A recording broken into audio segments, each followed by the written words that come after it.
ମୁଁ କାଲି କହିଥିଲି ପରା ଜାତକ ଆଣିଥିବେ ଦେଲେ ଜାତକ ଦେଲେ ଦେଖିବା ଆପଣ ଜାତକରେ ଶନି ରାହୁ ଆଉ ବୃହସ୍ପତି କେଉଁଠି ଅଛନ୍ତି। ଶନି ରାହୁ ବୃହସ୍ପତି ଯଦି ସିଂହ ରାଶି ଜାତକରେ ଯେଉଁମାନଙ୍କର ସିଂହ ରାଶି ସେମାନଙ୍କ ବିଷୟରେ ଆମେ ଆଲୋଚନା କରୁଛେ।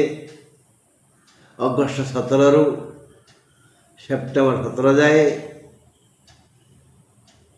ଏଇ ଯେଉଁ ମାସ, ଏ ମାସରେ ସିଂହ ରାଶିର ବନ୍ଧୁଗଣ କେତେ ସ୍ୱାଦିଷ୍ଟ ପାଚିଲା ଫଳ ପାଇବେ, କେତେ କଞ୍ଚା କଷା ଆମ୍ବିଳା ଫଳ ପାଇବେ, ତାକୁ ନେଇ ଆଜିର ଆଲୋଚନା। ତେଣୁ ଜାତକ ଦେଖନ୍ତୁ, ଜାତକରେ ରାହୁ, ଶନି ଓ ବୃହସ୍ପତି ଭଲ ସ୍ଥାନରେ ଅଛନ୍ତି, ଶୁଭ ଅବସ୍ଥାରେ ଅଛନ୍ତି, ତେବେ ସିଂହ ରାଶିର ବ୍ୟକ୍ତି ସମୁଦାୟ ଅବଶ୍ୟ ଧନ ସଂକ୍ରାନ୍ତୀୟ ଦୁଃଖ ଭୋଗିବେନି। ଧନ ସେମାନଙ୍କ ହାତକୁ ନିଶ୍ଚୟ ଆସିବ, ବଳେଇ ପଶିବ। କେଉଁଠି ରଖିବେ, କେମିତି ଖର୍ଚ୍ଚ କରିବେ, ଇଏ ଚିନ୍ତା କରିପାରିବେନି। ଖାଲି ଏଇ 3 ଗ୍ରହ ନୁହଁ, ମାସର ଶେଷାର୍ଦ୍ଧ ପରେ ମଙ୍ଗଳ ଅଜାଡ଼ି ଦେବେ।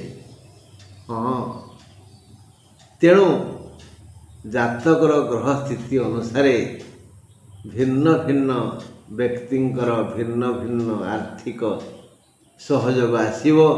ଅର୍ଥ କ୍ଷେତ୍ରରେ ସେମାନେ ବଳବତ୍ତର ହେବେ। କାହିଁ କହିଲେ, ଯଦିଓ ଶନି ଆଉ ରାହୁ ଯଥାକ୍ରମେ ଅଷ୍ଟମ ଆଉ ସପ୍ତମ ଅବସ୍ଥାନରେ ଅଛନ୍ତି, ତଥାପି ଚଳନ ସମୟରେ ସେମାନେ ଟିକେ ଶୁଭ ଦୃଷ୍ଟି ଦେଇଥିଲେ ପରା ସିଂହ ରାଶିକୁ। ଏହି ଦୃଷ୍ଟିକୋଣରୁ ବିଚାର କଲେ ଜଣାପଡ଼େ ଯେ ଶନି ରାହୁ ବୃହସ୍ପତିଙ୍କ ଯୋଗୁଁ ଆମେ ଯେଉଁ ପ୍ରକାର ସୁଖ ସୌହାର୍ଦ୍ଦ୍ୟ ଧନ ସମ୍ପତ୍ତି ପାଉଛେ, କେବଳ ଏଇ ଗ୍ରହ ତ୍ରୟଙ୍କ ପାଉ। କିନ୍ତୁ ମଙ୍ଗଳ ଏ ମାସର ଶେଷାର୍ଦ୍ଧ ଆଡ଼କୁ ଧନ ଦେବେ। ଧନ ସିନା ଆସିବ ଭାଇ, ହେଲେ କେମିତି ଶାନ୍ତି ଲାଗିବନି। ଅନ୍ୟାନ୍ୟ ଗ୍ରହମାନେ ଅଛନ୍ତି ନା, କେତୁ ଟିକେ ହଇରାଣ କରିବେ, ଛଟପଟ କରାଇବେ। ବୁଧ ଟିକେ ରୋଗ ଦେବେ। ଏଇ କାରଣ ମନ ଠିକ୍ ରହିବନି। ମନ ଠିକ୍ ନ ରହିଲେ ତ ସବୁ ଗଣ୍ଡଗୋଳ, ଯେହେତୁ ମନର ମୂଳେ ଏ ଜଗତ। ତେଣୁ ଆମେ ଯଦି ବୁଝିପାରିବା ଯେ ଆମ ମନ ପାଇଁ ଆମର ସମସ୍ୟା ହେବ, ତେଣୁ ଗୋଟେ କଥା ଲେଖା ନାହିଁ ଯେ ସୁଖସ୍ୟ ଦୁଃଖସ୍ୟ ନ କୋପି ଦାତା ପରୋ ଦଦାତିଥି କୁବୁଦ୍ଧିରେ ସା। କେହି କାହାକୁ ସୁଖ ଦିଏ ନା କି ଦୁଃଖ ଦିଏ ନା। ଆମେ ନିଜେ ଆମ ସୁଖ ଦୁଃଖର ଆବାହକ। ଆପଣା ଦୋଷେ ପ୍ରାଣୀ ମରେ। ତେଣୁ ଟିକେ ବୁଝିବା, ଚୁପ୍ ରହିବା। ନହେଲେ ଝିମିଟି ଖେଳରୁ ମହାଭାରତ ଭଳି ଗଣ୍ଡଗୋଳ ହେବ। ଦାମ୍ପତ୍ୟ ସମ୍ପର୍କରେ ଟିକେ ଛେଦ ପଡ଼ିଯିବ, ପାରିବାରିକ ଗଣ୍ଡଗୋଳ ହେବ, ଭାଇ ଭାଇ ମଧ୍ୟରେ ସମସ୍ୟା ବଢ଼ିବ। ହେଲେ ସମସ୍ତ କର୍ମୀ, ମୂଲିଆଠୁ ମାଲିକ ପର୍ଯ୍ୟନ୍ତ, ବ୍ୟବସାୟୀ ଠାରୁ ଗ୍ରାହକ ପର୍ଯ୍ୟନ୍ତ, କୃଷକ ଠାରୁ ଶ୍ରମିକ ପର୍ଯ୍ୟନ୍ତ ସମସ୍ତଙ୍କୁ ଆବାଳ ବୃଦ୍ଧ ବନିତା ସମସ୍ତେ କଠିନ ପରିଶ୍ରମ କରିବେ। ପରିଶ୍ରମ ଅନୁସାରେ ଅର୍ଥ ଆସିବ। ଆଉ ଦାମା ତା ଜମିରୁ ପାଇଗଲା ପାଚିଲା ଫଳ ମୋ ବାଡ଼ିରେ ହେବ ନା। ତେଣୁ ସିଂହ ରାଶିର ବ୍ୟକ୍ତିମାନଙ୍କୁ ଏ ମାସରେ ପରିଶ୍ରମ ଅନୁଯାୟୀ ଫଳ ମିଳିବ।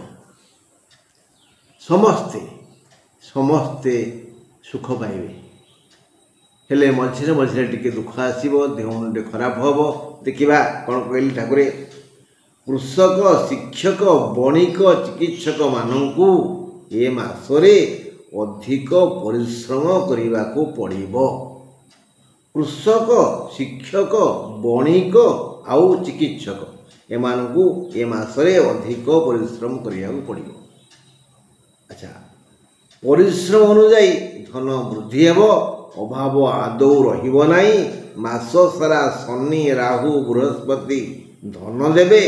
ମାସର ଶେଷ ଭାଗକୁ ମଙ୍ଗଳ ଧନ ବୃଷ୍ଟି କରିବେ। ରାହୁ ସପ୍ତମସ୍ଥ ଓ ଶନି ଅଷ୍ଟମସ୍ଥ ହେଲେ ବି ଚଳନ ସମୟ ଶୁଭ ଥିବାରୁ ଏଇ ଦୁଇ ଗ୍ରହ ଦୟା କରିବେ। ଏକାଦଶସ୍ଥ ବୃହସ୍ପତି ମାସ ସାରା ଧନ ଦେବେ ଦେବେ ଦେବେ।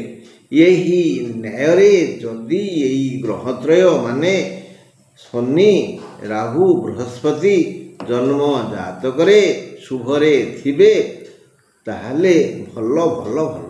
ତଥାପି ମାନସିକ ସନ୍ତୁଳନ ବଢ଼ିବ, ଦୁଶ୍ଚିନ୍ତା ହେବ, କର୍ମକ୍ଷେତ୍ରରେ ଅସୁବିଧା ହେବ, ପାରିବାରିକ ସମସ୍ୟା ସୃଷ୍ଟି ହେବ, ଝିମିଟି ଖେଳରୁ ମହାଭାରତ ସୃଷ୍ଟି ହେଲା ଭଳି ଗଣ୍ଡଗୋଳ ସୃଷ୍ଟି ହେଇଯିବ।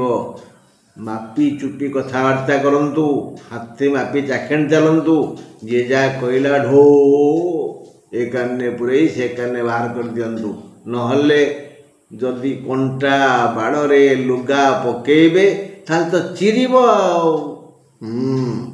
ବ୍ୟବସାୟ ଠିକ୍ଠାକ୍ ଚାଲିବ ଯେ ମାତ୍ର କିଛି ଗରାଖ ଝମିଲା ସୃଷ୍ଟି କରିବେ, ହଠାତ୍ ମାନ ସମ୍ମାନରେ ଆଞ୍ଚ ଆସିବ।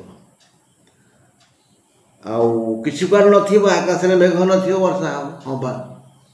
ତେଣୁ କିଛି କୁଆଡ଼େ ନଥିବ, ହଠାତ୍ ପରିବାରରେ, କର୍ମକ୍ଷେତ୍ରରେ, ବ୍ୟବସାୟରେ ବିବାଦୀୟମାନ ପରିସ୍ଥିତି ସୃଷ୍ଟି ହେବ।